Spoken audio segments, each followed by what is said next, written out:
Glad you chose to be here today. You know, there was a young lady, beautiful little young lady, named Charlie. And before services, I was standing out there with her, and she said, "Who's got the devotional tonight?" I said, "I do." She said, "What's it on?" I said, "Nothing." And she just looked at me like, "You're being pop, aren't you?" But reality is, it's on nothing. A lot of times, I and probably you are asked, what's the greatest danger facing the Lord's church?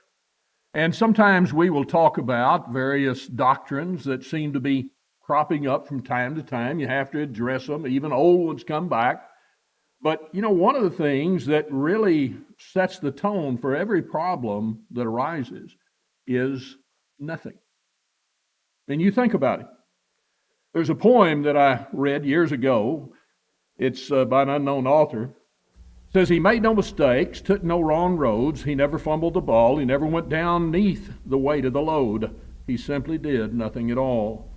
He lost no hard fights in the defense of the right. He never bled with his back to the wall. He never fell faint in his climb to the light. He simply did nothing at all. So death came nigh, for life slipped by, and he feared for the judgment hall. When they asked him why, he said with a sigh, I simply did nothing at all. So God will pardon your blunders, my friend, or regret with pity your fall, but the one big sin that surely means hell is simply do nothing at all. And you think about it. You think about what God has told us in His Word, and you realize what doing nothing will do. Doing nothing allows my soul to be lost in sin, for I'm commanded to obey Him as the author of eternal salvation, Hebrews 5 and verse 8 and 9. Doing nothing allows the church itself to lose their source for strength and edification, for I'm commanded to exhort and encourage, Hebrews 10:25, Hebrews 3 and verse 13, Ephesians the 4th chapter. Doing nothing allows my faith to grow weaker and weaker, for I'm commanded to study His Word to have faith, Romans 10 and verse 17, and to be approved unto Him, 2 Timothy 2 and verse 15. Doing nothing gives the devil free rein to my life, because I'm commanded in James the 4th chapter in verse 7 and 8 to draw nigh to God and resist the devil, and he will flee from me. Doing nothing allows false doctrine to raise its head and to have free course within the life of others and myself, because I am commanded to earnestly contend for the faith, Jude 3, to be set for the defense of the gospel, to strive together for the faith of the gospel, Philippians 1, verse 17 and 27.